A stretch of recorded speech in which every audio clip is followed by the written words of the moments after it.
안녕하세요, 구독자 여러분. 오늘 사연을 적을 30대 후반 여자입니다. 이후 말씀드릴 내용을 보시면 아시겠지만 저는 여러 의미로 새 삶을 얻게 되었어요.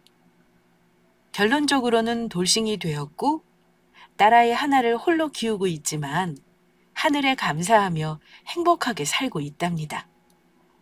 저는 오늘 어디에서도 보시지 못하셨을 아주 못된 전 남편에 대해서 이야기를 해보려고 해요. 아마 드라마나 영화에서는 보셨을 수도 있겠네요. 글솜씨가 부족해도 구독자분들의 너른 양해 부탁드립니다.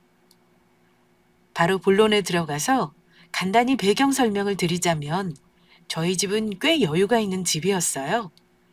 아빠가 큼지막한 사업을 오래 하셨었고 엄마도 전문직으로 오래 일하셨었거든요. 제가 아주 어릴 때는 집안일을 도와주시는 분도 계셨던 것 같아요. 나중에 듣기로는 저를 유치원에 데려다 주시는 기사 삼촌도 계셨다고 하더라고요.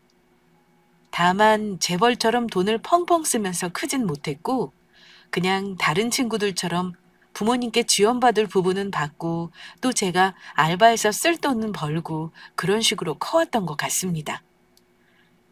하지만 남편은 저와는 조금 차이가 있었어요.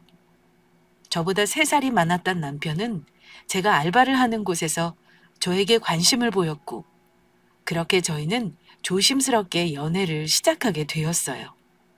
나중에 듣고 보니 남편은 홀어머니를 모시고 있었고 조건도 그닥 좋지 않았었어요.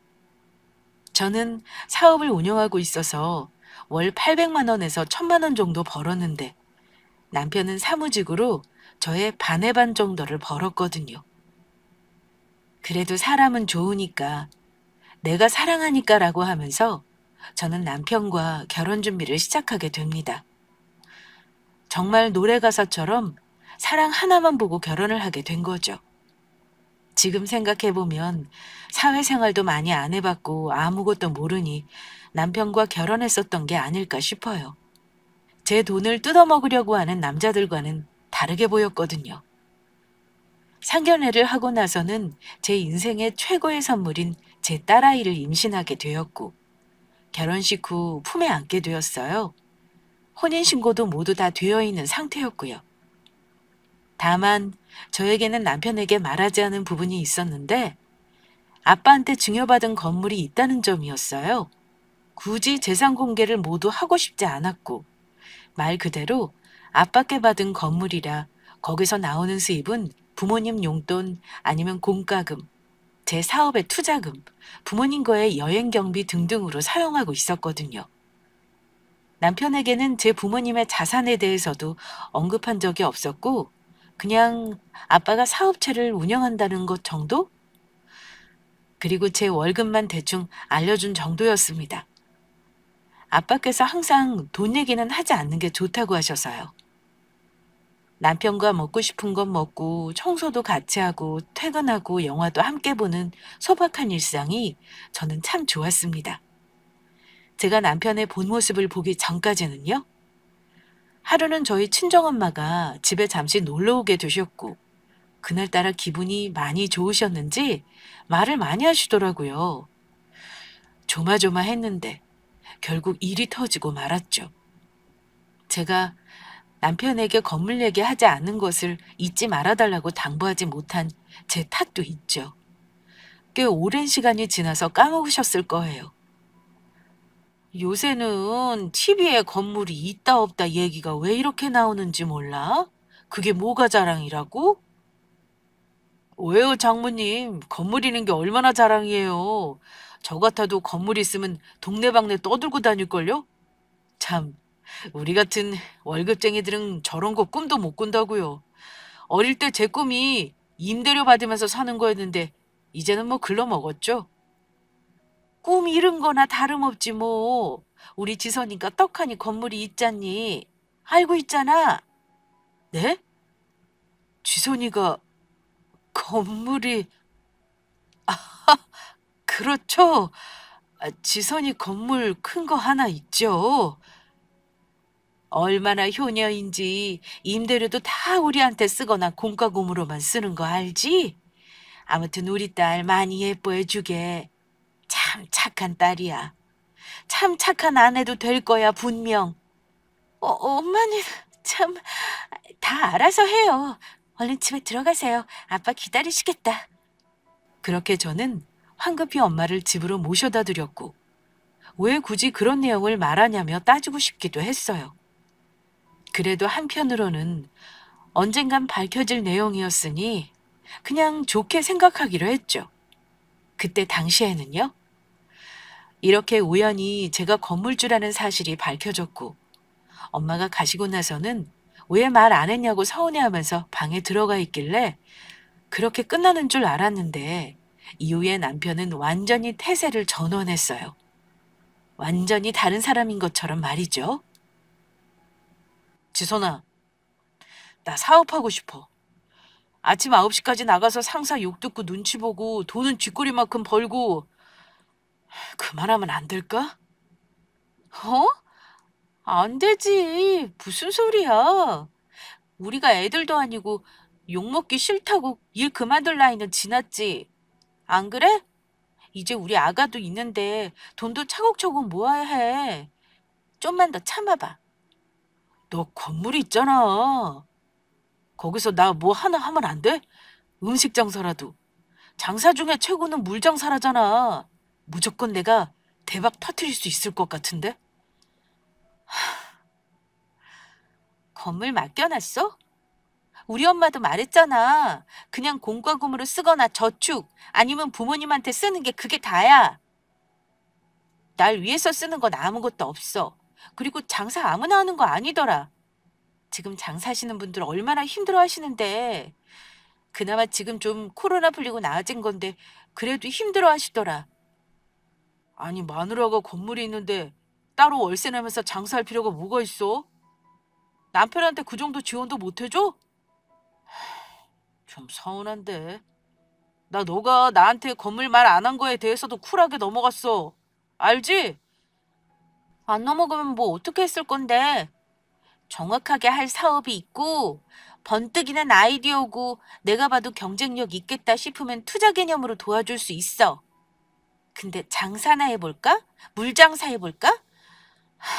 이렇게 하는 건 내 부모라도 도와줄 수 없어. 그리고 정말 부탁인데 그냥 건물 없는 셈 쳐줘. 나도 항상 없는 셈 치고 살았고 오빠도 듣기 전까지 직장 다니면서 잘 살았잖아. 아유, 근데 또 사람 마음이란 게 그런가? 주선아, 한 번만 잘 생각해봐. 알았지? 우리 가족이 대박나는 길일 수도 있어. 남편은 그날부터 제 건물에 집착을 하기 시작했던 거죠. 거기에 사업을 시작하고 싶다면서 말이에요. 항상 말끝마다 너 건물 있잖아 라는 말을 달고 살기 시작했고 일이 힘들다고 하면 그냥 그만두라고 하며 제 고민을 우습게 여겼어요. 남편은 마음이 뜬 건지 그 뒤로 직장도 억지로 죽지 못해서 다니는 듯 보이더군요. 그러다가 남편은 결국 사고를 쳤어요. 밤에 갑자기 현관문이 쿵쿵거리는 소리가 들려서 나가보니 남편은 친구들을 모두 데리고 집으로 왔더라고요. 한 8명 정도 되었으려나요? 여보! 나왔어! 내 친구들 다 우리 집으로 오라고 했어. 괜찮지? 아우, 술 냄새. 아니, 왜 이렇게 술을 많이 마셨어? 꼴이 이게 뭐야? 기분 좋아서 많이 마셨어. 우리 딸은? 자고 있어. 조용히 해, 깰라. 근데 뭐 했길래 기분이 이렇게나 좋은 거야? 자기는 상상도 못할걸? 나 일 그만뒀어, 드디어! 잘했지, 마누라. 잘했지? 뭐, 뭐? 일을 그만뒀다고? 내가 그만두지 말라고 했잖아. 못 살아, 진짜. 이렇게 사고를 치고 오면 어떡하니? 정신 차려봐, 빨리. 그렇게 모두 우르르 들어와서는 저희 집에서 술을 마시기 시작했는데 아주 제가 건물주라는 걸 온 동네에 소문을 냈나 보더라고요. 친구들마다 건물 있으셔서 좋으시겠어요. 건물 시세가 얼마나 돼요? 등등 거의 취조를 하듯이 물어봤으니까요. 저는 진짜 화가 나 미칠 것 같았습니다. 상의 없이 일을 그만둔 것도 화가 났고 건물이 자기 것도 아닌데 그거 하나 믿고 이렇게 까불고 있는 것 같아서 더 그랬죠. 그렇게 남편은 친구들과 떠들썩하게 술을 밤새도록 먹고 잠이 들었고 그 다음날 저는 남편을 흔들어 깨우면서 물었어요. 여보, 일어나봐. 빨리! 지금 이렇게 일을 버려놓고 잠이 와? 아, 왜? 피곤해 죽겠어. 여보, 진짜 일 그만뒀어? 아니, 왜 나한테 말을 안 했어? 그렇게 일을 저지르고 오면 어떡해? 건물 좀 아느라 좋은 게 뭐야? 아, 이런 자유도 나는 없어? 한번 객기 부려봤어. 일 구할 거야. 해야지. 내가 없는 셈 치라고 했지? 어차피 그만뒀으니까 한 몇 주는 쉬던지. 미리 같이 얘기를 했으면 좀 좋아? 분명 안 된다고 했는데 갑자기 그렇게 일방적으로하는 게 어딨어? 내가 사업하고 싶다고 잘 생각해보라고 했잖아. 우리가 미리 같이 얘기를 안 했다고? 했잖아. 뭐 건물에 금이라도 숨겨놨어? 그냥 그 건물에 하나 좀 주면 되잖아. 난 안 된다고 했잖아. 그렇다고 결론이 난 것도 아니었어. 그래, 너 잘났다. 일 구하면 될 거 아니야. 숨 좀 쉬려고 했는데 아주 남편을 죽인다 죽여. 그렇게 남편은 그날 이후로 일을 알아본다는 핑계로 제가 출근해서 일하는 내내 밖으로 나가기 시작했어요. 말로는 이력서도 넣고 사업하는 형님들을 만난다고 하는데 한 달이 지나고 두 달이 지나도 아무 진전이 없어 보였어요.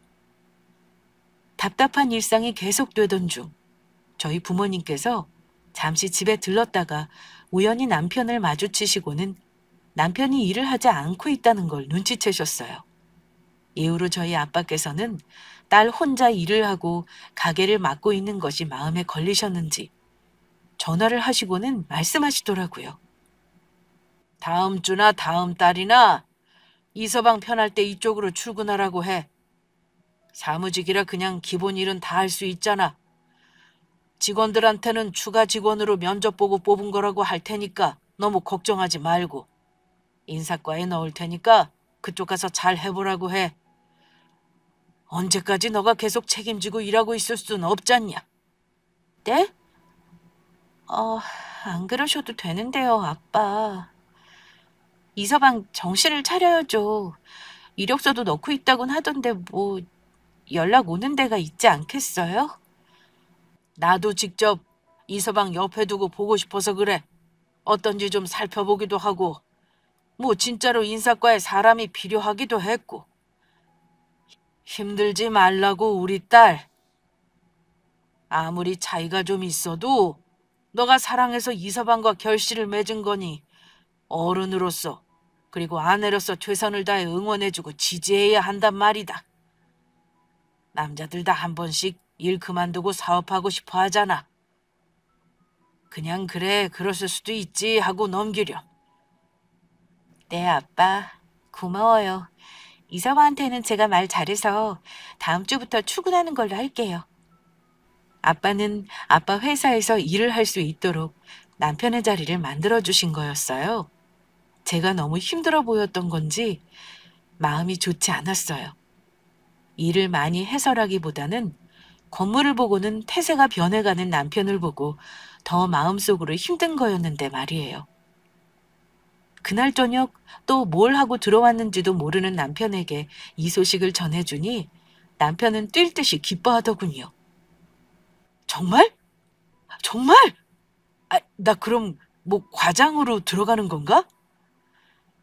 라는 얼토당토하는 말과 함께요.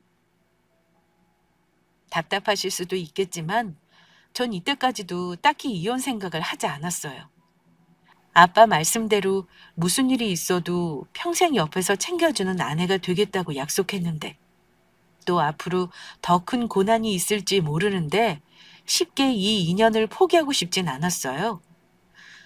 뭐 그때까진 많이 사랑했던 것 같기도 하고 아빠 없는 아이를 만들고 싶지도 않았거든요. 그렇게 남편은 아빠 회사에서 신입으로 출근하기 시작했고 처음에는 힘들어했지만 곧잘 적응해서 일도 열심히 하더라고요. 그렇게 평화가 오는가 싶었는데 지금부터 정말 신의 한 수 같은 일이 일어났어요. 지금 생각해도 신이 정말 도우셨음을 확신하는 일이요. 제 제일 친한 친구가 바로 대학병원에서 일했었는데 오랜만에 전화가 온 곳으로 모든 일은 시작되었어요. 지선아, 나야. 뭐 하고 있어? 바쁘지 않으면 잠깐 통화 괜찮지? 그냥 잠깐 일하고 들어와서 빨리 하고 있었지. 결혼하니까 집안일만 해도 하루 시간이 다 가는 거 있지? 그래? 아주 주부 다 됐네. 아니, 달력 보는데 곧 너 생일이더라. 뭐 다른 계획 있어? 글쎄 뭐 남편이랑 밥이나 먹는 거겠지 뭐. 그런 걸 다 기억해주고 고마워. 저번에 너가 나한테 지갑 선물해줘서 나도 좀 해주려는데 너네 부부 우리 병원 와서 건강검진 좀 받아보면 어때? 내가 예약해줄게. 너 저번부터 속 안 좋다고 계속 그랬던 것도 그렇고 찝찝해서 남편분도 술, 담배 많이 하지 않아? 한번 이참에 검사 쫙 받아봐. 우리도 이제 슬슬 건강관리 해야 해. 어머, 정말이야? 예약하기도 힘들다고 들었는데 고마워서 어떡하나? 이번에는 바빠서 내가 따로 같이 밥을 못 먹을 것 같아서 뭐 해줄까 하다가 생각했지. 어때? 너 일하다 보면 건강도 잘 못 챙길 거 아니야. 딸내미도 있는데 이제 건강 챙겨야지. 고맙지. 고마워. 내 남편까지 신경 써주고. 그래, 내가 날짜 맞춰서 내가 금방 잡고 연락할게. 그날 보자. 친구는 제 생일 선물로 부부 건강검진을 예약해준다고 했고, 저는 일한다, 결혼한다, 뭐다 오랫동안 제 건강을 신경 줄 수 없었기에 고마워하며 선물을 받기로 했죠. 안 그래도 몸이 점점 안 좋아지는 것 같았거든요. 이 소식을 남편한테 말을 하니 남편도 너무 좋다고 하더라고요. 자기도 술, 담배를 많이 하니 걱정되었다고 하면서요. 본인 몸은 정말 끔찍하게 아꼈거든요. 그렇게 날을 잡고 저희는 병원으로 향하게 되었습니다. 안내에 따라서 하루 전 금식도 했고 긴 시간 동안 이것저것 검진을 모두 받게 되었어요. 검사를 하는 동안 요새 많이 피곤했는데 안 좋은 병이라도 나올까 싶어 떨리기도 했고 괜히 딸 생각, 남편 생각, 부모님 생각도 들면서 싱숭생숭했던 것 같아요. 그렇게 검사 결과를 들으러 가는 날이 되었고 의사 선생님을 만나서 이야기를 듣는 순간 저는 하늘이 무너지는 것 같았습니다. 김지선님, 남편분이랑 같이 검진 받으셨죠? 네, 맞아요. 이런 말을 제가 어떻게 드려야 할지 잘 모르겠지만 안 좋은 소식을 전해드려야 할 것 같아요. 네? 무슨 문제라도 있나요? 김지선님, 위암입니다. 당장 돌아가신다거나 그런 최악의 상태는 아니고 수술은 시도해 볼 수 있을 것 같아요. 오늘 당장 입원하셔서 수술하실 준비를 하시고 조금씩 치료를 시작하시는 게 좋을 듯 하고요. 항암 치료도 추가적으로 진행하면 결과적으로는 좋을 가능성이 있긴 합니다만 확신은 드릴 수 없을 몸 상태입니다. 위, 위암이요? 의사 선생님, 정말요? 제가 위암이라고요? 아니, 우리 아기는 너무 어린데.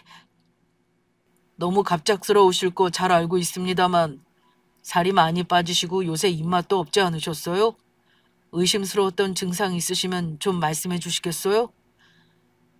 저 살은 빠졌지만 입맛은 그렇게 없진 않았어요. 삼시세끼도 건강식으로 잘 챙겨 먹고 있었고 피가 보인다거나 하는 다른 증상도 없었고요. 의사 선생님, 제발 살려주세요. 최선을 다해서 노력하겠습니다. 남편분께는 검진 결과 말씀드릴 때 김지선님 이야기까지 추가적으로 전달해드리겠습니다. 오늘부터 당장 입원하셔야 합니다. 망설이거나 하실 시간이 없어 보이네요. 바로 가셔서 입원 신청하세요. 네, 알겠습니다. 제가 위암이라고 하시는 의사 선생님. 위암이라는 말을 직접 들으니 정말 하늘이 무너지는 것 같더군요. 그 순간 제 딸이 밝게 웃는 얼굴, 그리고 평생을 저만 보고 사셨을 제 엄마 아빠, 그리고 밉지만 옆에서 듬직하게 지켜줄 때도 있었던 제 남편까지 파노라마처럼 지나가는 것 같았어요. 인생 살면서 잘못한 게 있던 걸까? 내가 뭔가 벌을 받고 있나라는 생각부터 별별 생각이 다 들더라고요. 눈물만 계속 날 뿐이었어요. 저는 뒤돌아서 생각할 틈도 없이 그렇게 입원 준비를 하기로 했고, 바로 입원 자리가 나서 올라가고 있는데 남편도 소식을 듣고는 바로 뛰쳐 올라온 것 같더군요. 빠른 숨을 내뱉으며 남편은 심각한 얼굴로 저에게 말했어요. 여보, 나 소식 들었어. 평소에 증상이 있었으면 미리 말을 하지 그랬어. 많이 아프진 않았어? 아니, 이게 다 무슨 일이야? 위암이라니. 우리 와이프가 위암이라니. 어? 어, 따로 증상은 없었어. 우리 아가는 어떡하지? 당장 봐줄 사람도 없는데. 내가 여기서 이러고 있으면 어떡해. 항암 치료도 해야 한다는데. 나 무서워. 어떡해. 앞으로 너무 고생하겠네, 우리 여보. 우리 애기는 내가 잘 챙길 테니 아무 걱정하지 말고 여보 몸 걱정만 해. 그게 제일 중요하지. 근데 내가 자세히는 못 들었는데 엄청 많이 심각한 거래? 생명의 위협을 느낄 만큼? 어떻게 되는 건데? 수술하면 괜찮은 거야? 일단 수술해보고 항암 치료하고 천천히 상태를 보겠대. 몸 상태가 안 좋아서 좋아질 확신은 못한다고 했고. 참, 이렇게 사람이 어이없게 죽을 수도 있구나. 죽는다는 소리를 왜 해? 수술하면 잘 될 수 있다잖아. 의사도 확신 못한다고 했어. 무슨 수로 내가 희망을 가지겠어? 일단 스트레스 받지 않는 게 최고야. 다 잘 될 거야. 얼른 좀 누워서 쉬어. 남편은 그렇게 저를 다정하게 달래주었고, 그래도 남편이 심각한 얼굴로 병원 일도 대신 잘 처리해주고 하는 것을 보니 든든하더라고요. 그렇게 저는 울다가 저도 모르게 지쳐서 잠들어 버렸고, 몇 시간이 지났을까요? 눈을 떠보니 남편의 핸드폰만 침대에 있고 남편은 온데간데 없는 게 아니겠어요? 계속 불러보다가 남편이 어디 간 것 같길래 다시 누우려던 그때. 그날따라 왜 이렇게 남편의 핸드폰을 보고 싶었는지 모르겠어요. 저 핸드폰을 볼까 말까, 보면 내가 상처받을 일이 있을 것 같기도 하고, 내가 아픈 것을 누구한테 말하기는 했을까, 이런저런 생각을 하며 저는 남편의 핸드폰을 열어 문자 내역을 들어가 보았어요. 들어가니 남편에게는 정말 충격적이게도 상간녀가 있었습니다. 글 내용을 보니 회사에서 만난 사람 같았고 이미 서로 깊어질 만큼 깊은 사이로 보이더군요. 제가 건물이 있다는 내용도 상간녀는 다 알고 있었고, 정말 충격적인 건 제가 암에 걸렸다는 사실도 그새 말을 했다는 점이었어요. 남편은 슬프지도 않은 듯이 아내가 암이라는 말을 전했고, 상간녀는 안 됐다며 그냥 사람 운명이 다 그렇지 않겠냐고 우리가 인연이긴 한가 보다라면서 저를 거의 죽은 사람 취급을 하더라고요. 아, 참. 사람은 언젠간 다 죽으니까 라는 말도 적혀 있었던 것 같네요. 그것을 보니 내가 여태까지 뭘 한 건지 헛웃음만 나오면서 눈물도 나오지 않더군요.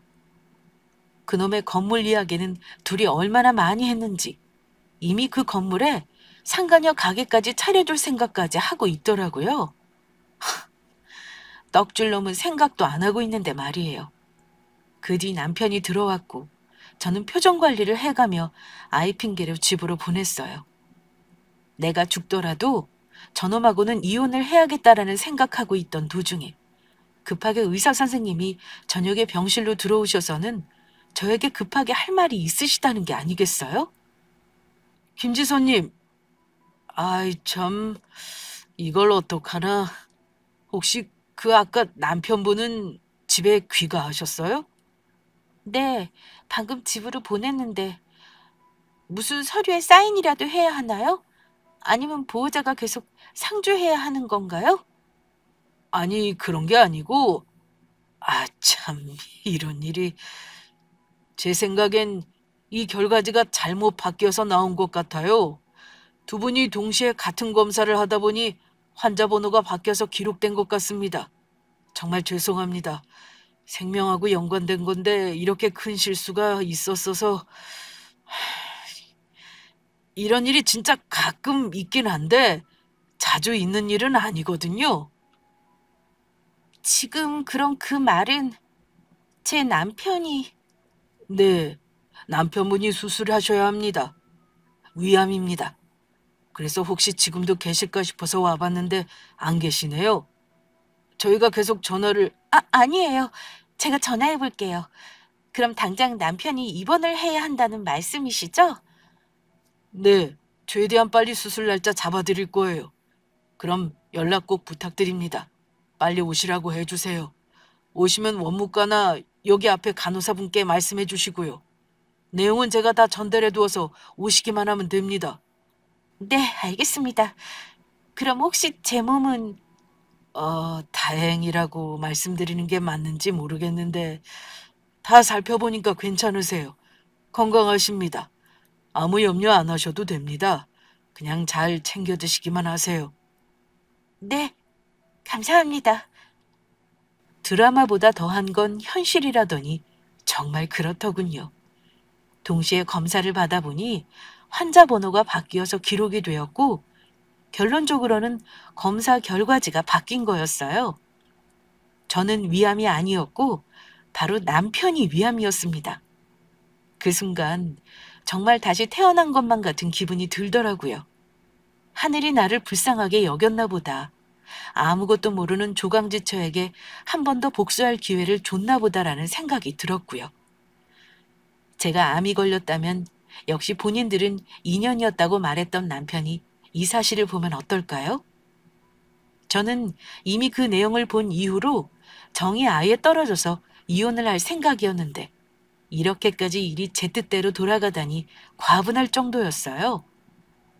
저는 이 소식을 알리기 위해서 남편에게 전화를 했지만 계속해서 받지 않았고 그렇게 저는 이 이야기를 알리러 집으로 향하게 되었어요. 10통을 더 한 것 같은데 받지도 않더군요. 아이를 데리고 어디를 간 건지 집에 도착하자 불은 모두 꺼져 있었고 저는 화장실에서 잠깐 청소를 하고 있었는데 남편이 들어오는 게 아니겠어요? 제가 있는 것은 모르고 시어머니랑 스피커폰으로 전화 통화를 하고 있는 것 같았어요. 저는 없는 척 불을 끄고는 조용히 전화 내용을 녹음하기 시작했습니다. 어차피 이혼할 거 증거라도 될까 싶어서요. 그래서 지선이가 암이라고? 이게 무슨 일이야 참. 세상 일 모를 일이네. 그러게요. 나도 오늘 놀랬지 뭐. 오늘 우리에게는 좀 잘 봐주세요. 밤에 어디 나갈 수도 있어서. 그래, 걱정하지 말거라. 밤에 그때 너가 말했던 여자애 만나는 거지? 회사에서 만났다는 애. 그애 아주 참하고 이쁘긴 하더라. 지선이보다 더 어리지 않니? 길게 보면 걔가 더 낫지 뭐. 널 오래 챙겨줄 수도 있을 거고. 혹시 지선이 잘못되고 하면 너도 새장가 가야지. 혼자 노총각으로 죽을 순 없잖니. 애기도 엄마 필요할 거고. 우리 아들 참 능력도 좋아. 그래야죠. 이제 저 충분히 경제적 능력도 될 거예요. 지선이 건물 이제 우리 거가 될 것 같거든요. 혼인신고도 했고 제가 지선이랑 제일 가까운 사이니 저에게 오는 게 당연하죠. 내일 변호사한테 가서 물어보기는 하려고요. 확실하게.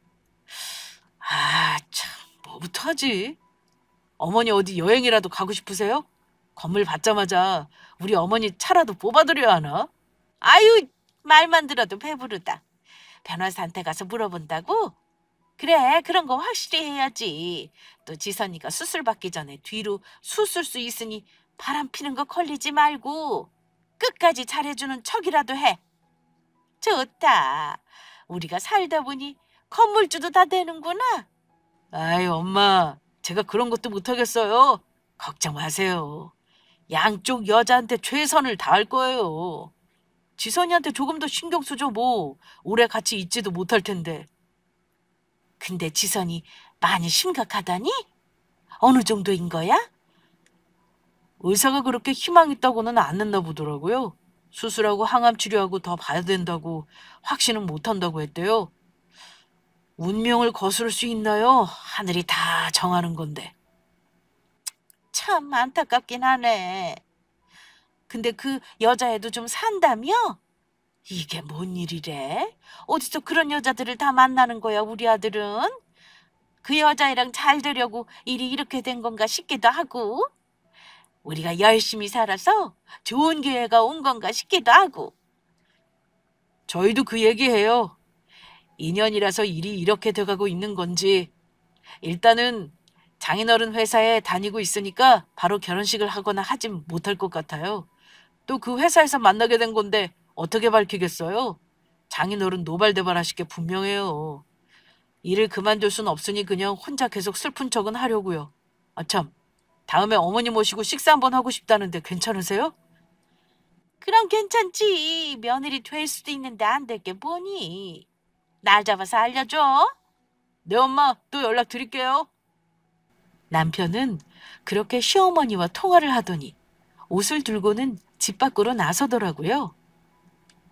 녹음본을 지금도 가지고 있어서 한치의 다름이 없는 내용입니다. 알고 보니 시어머니도 상간녀가 누군지 다 알고 있었고, 게다가 저희 아빠 회사에서 만난 사람이었어요. 그 와중에 남편은 건물이 자기 거라고 하며 변호사한테 가서 물어보겠다고도 하더군요. 지금 생각해도 그때를 생각하면 너무 화가 나서 가슴이 아리는 것만 같습니다. 저희 부모님까지 모욕하고 있는 남편을 용서할 수 없었어요. 저는 이쯤 되니 남편에게 내가 암이 아니라 너가 암이라는 소식을 너무 빨리 알려주고 싶었어요. 여러 번 시도 끝에 겨우 남편과 연락이 닿게 되었고, 남편에게 저는 내일 아침 병원으로 와달라고 말하니 당연히 알겠다고 하더군요. 그때까지도 상간녀와 함께 있었겠죠? 저를 얼마나 비웃었을까요? 그렇게 그 다음 날이 되었고, 남편은 병원으로 와서 또 다정한 남편 코스프레를 하더군요. 그 모습이 너무나 역겨워서 저는 간호사에게 남편이 왔다고 말한 뒤 의사 선생님이 오시기를 기다리고 있는 동안 먼저 말해주기로 했어요. 빨리 말해주고 싶었거든요. 지선아, 몸은 좀 괜찮아? 어때? 좋아. 너무. 암 환자가 아닌 것 같아. 정말? 말로만 들어도 좋다. 너가 그렇다니. 아니, 암 환자가 아닌 것 같다고. 어? 아닌 것 같다고?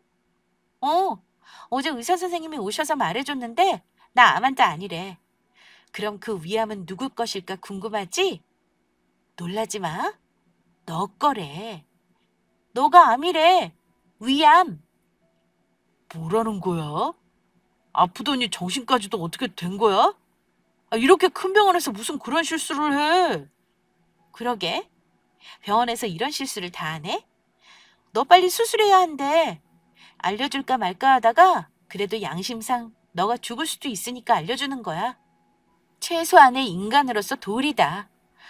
지금 생각해보니 너 일 힘들어서 그런지 입맛도 없고 자꾸 구토한다고 했었잖아. 기억나? 그게 다 위암 증상이라더라? 어떡해.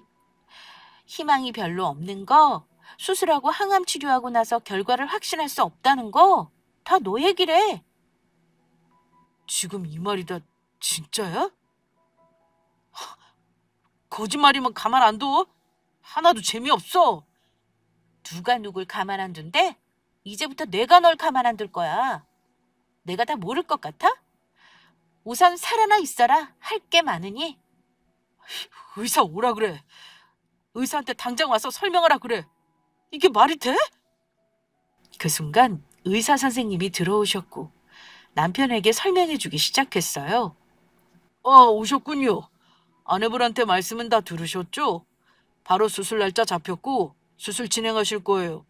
혼란드려서 죄송합니다. 지금 제가 암이란 말이 진짜예요? 저 사람이 아니고 제가 얼마 못 살 것 같은 게 맞냐고요? 암은 아내분이 아니라 남편분께 있는 게 맞습니다. 마- 말도 안 돼. 내가 암이라고? 정말? 남편은 이야기를 듣자마자 울음을 터뜨릴 것만 같았고 의사가 떠나간 뒤에도 아무 말도 하지 않은 채 멍하니 의자에 앉아있기만 하더군요. 정말 이러면 안 되지만 속으로 진짜 고소했어요. 제 마음을 한번 느껴보면 좋겠다고도 생각했고요. 그 다음날 보호자가 필요한 검사가 있다길래 저는 우선 병원에서 자기로 했어요. 그 다음날 되자마자 남편은 바로 어머니께 전화를 걸었는지 시어머니가 아침부터 울며 불며 병원으로 찾아오셨더군요. 아이고, 우리 아들 이게 다 무슨 일이야? 위암이라니, 위암이라니. 어머니 오셨어요? 너가 있어서 정말 다행이구나. 하늘이 무너지는 것 같았는데 이게 다 무슨 일이라니? 우리 아들 없으면 나는 어떻게 살라고? 엄마, 너무 걱정하지 마세요. 수술은 해볼 수 있다잖아요. 수술이 잘 돼야 할 텐데. 그래, 지선이는 회사에 일 그만둔다고 말했고. 제가요? 왜 그만둬요? 이제 우리 아들 간병이라도 해야 할 거 아니야. 남편이 위암이라는데 그것도 수술을 해야 한다는데. 그걸 제가 왜 해요? 저 사람 아내 안 할 건데요? 그 여자 시키면 되잖아요. 저 죽으면 제 딸 엄마 시킨다고 했던 그 여자요. 하늘이 맺어준 인연이라면서요. 열심히 살아서 좋은 기회로 그 여자애를 만나게 됐다면서요? 얼른 전화하세요. 오라고.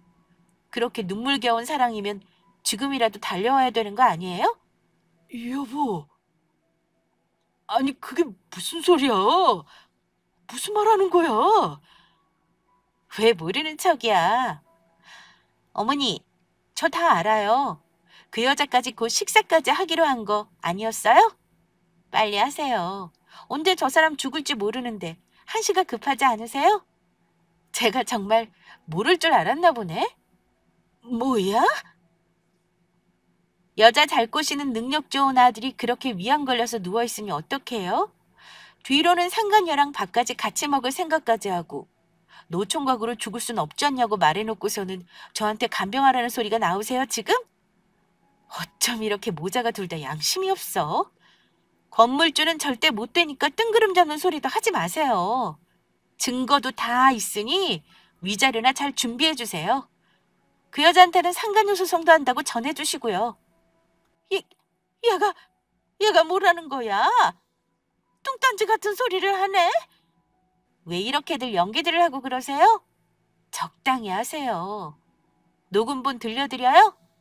빨리 돈이나 구해 놓으세요. 그렇게 저는 병실을 박차고 나왔어요. 사람 마음이라는 게 그렇게 사람의 끝을 보니 이제 죽든 말든 신경도 쓰이지 않더라고요. 친정으로 가서 딸을 안고서는 여태까지 있었던 일을 모두 부모님께 말씀드리니 노발대발하시는 엄마와 달리 아빠는 침착하게 옅은 미소를 띠시면서 말하시더군요. 안 그래도 너한테 말해주려 했는데 잘 됐구나. 어떻게 말해야 하나 여태까지 고민했었어. 이서방 그놈 아주 큰 코 다칠 일만 남았다. 우리 회사 돈 야금야금 공금횡령하고 있던 것도 다 기록해두고 있었어. 또 둘이 애정행각 하던 거, 무단 조퇴한 것도 다 CCTV로 남겨두고 있었고. 잘 됐구나 아주. 더 확실한 증거가 있어야겠다 싶어서 흥신소도 붙였었는데. 몰랐었지 딸. 모텔에 들어가는 사진도 모두 나에게 있다. 여행도 가고 별짓을 다 하더구나. 눈부셔서 원. 몇 번 죽여버리고 싶은 거 참았다고. 사내 변호사도 다 붙여줄 테니 상간녀 소송에 이혼 소송까지 모조리 다 해보자. 그런 놈은 가만히 못 두지. 알면 알수록 이 남자 정말 최악 중에 최악이었어요. 어떻게 한 건지 모르겠지만 머리를 써서 상간녀와 계속 공금횡령도 하고 있었고 무단조퇴도 엄청 많이 했었더라고요. 저희 아빠는 미리 다 눈치채셔서 모두 기록으로 다 남겨두고 계셨고 아빠가 흥신소까지 이용했었다는 건 정말 모르고 있었어요. 제가 많이 상처받을까 봐 언제 말할까 눈치만 보고 계셨던 것 같더라고요. 저렇게 말씀하시고는 그런 아빠라면 차라리 내 손녀 옆에 없는 게 낫다라는 말도 덧붙이셨어요. 저도 그런 아빠라면 없는 게 낫다고 생각했고요. 결국 모든 증거로 상간녀 소송 이혼까지 다 진행을 했고 결론적으로는 양육권도 제가 가지면서 위자료를 큰 금액으로 받으며 사이다 이혼을 하게 되었어요. 이뿐만이 아니고 저희 아빠 회사에 고의적으로 피해를 주게 된 거라 공금횡령에 대해 벌금도 2천이 선고되었더라고요. 둘 다 회사도 잘렸고요. 아예 모든 것을 잃고 나락으로 가게 된 것이죠. 그렇게 되고 전 남편은 저에게 전화를 한 번 했습니다. 모르는 번호라 받았는데 전 남편이었더라고요. 나야, 지선아 잘 지내? 별일 없고? 우리 딸도 잘 지내지. 아이, 끊지 말아줘. 정말 궁금해서 전화했어. 다 잘 지내. 궁금할까 모르겠는데 나 수술 잘 안 됐어. 얼마 안 남은 걸 몸으로 느껴. 그 여자애는 나 떠난 지 오래고 위자료 내고 벌금 내고 엄마랑 둘이 단칸방으로 옮겼어. 이렇게 죽음이 온몸으로 느껴지니 너 생각밖에 안 나더라. 내가 뭔 짓을 했나 싶고 혹시 우리 마지막까지라도 함께 할 수는 없을까? 정말 부탁할게. 나 정말 그냥 하는 말 아니고 진심으로 반성하고 있어. 내가 잘못 살았어. 내가 너한테 죽을 죄를 지었어. 응, 그냥 다시는 연락하지 마. 나 그날 화장실에서 당신하고 당신 엄마 전화하는 소리를 몰래 조용히 녹음하던 그때 결심했어. 당신하고는 하늘이 무너져도 다시 함께할 일 없을 거라고. 내가 암이라는 이야기를 듣자마자 건물은 내 거라고 소리치던 그 목소리, 능력 있는 여자 잘 꼬신다던 말, 나를 그렇게 짓밟은 당신. 미안한데 나는 죽어서도 용서 못해. 당신도 그냥 벌 받은 거라고 생각해. 하늘은 무심하지 않더라. 이런 두 번째 인생이 나한테 온 거 보면 말이야. 그래도 애 아빠니 이거는 말해줄게. 앞으로 우리 딸은 누구보다도 예쁘고 귀하게 키울 거야. 우리가 당신 인생에 없었던 것처럼 말이야. 어차피 끔찍하게 벌 받고 있을 테니 더 심한 말은 못하겠네. 끊을게. 그 통화 이후로 그 뒤에 전 남편과 이야기를 나누지는 못했어요. 그 뒤로 시어머니께서도 종종 연락이 오셔서는 미안하다고 하셨는데 전화번호도 바꾸고 친정도 이사가니 더 이상 연락하시진 않더군요. 사실 그 뒤로 남편이 어떻게 되었는지는 잘 모르겠습니다. 현재까지도 사실 잘 모르고 있어요. 궁금하면 알아볼 수는 있지만 그렇게 하지 않으려고 해요. 그냥 인생에 한 굴곡이 있었다고 생각하려 합니다. 그날 건강검진이 진짜였다면, 바뀌지 않았더라면 저는 남편한테 정말 억울하게 건물도 뺏기고 상간녀도 모르는 채로 죽음을 맞이했겠죠? 이 모든 건 하나님이 주신 선물이라고 생각해요. 정말 열심히 살아보려고요. 저는 딸과 함께 둘이서 행복하게 잘 살고 있어요. 주말마다 재밌는 것도 많이 하고 다른 엄마들보다 2배 더, 3배 더 아이와 시간을 많이 보내려 노력하고 있습니다. 앞으로 아이가 아빠를 찾을 때가 오겠죠. 분명 아빠 자리가 텅 비게 느껴질 때가 오겠죠. 제가 그때에도 지혜롭게 잘 해나갈 수 있도록 응원 부탁드립니다. 오늘 제 이야기는 여기까지였습니다. 날이 점점 더워지는데 건강 조심하시길 바래요. 끝까지 들어주셔서 너무 감사드립니다. 항상 행복하세요.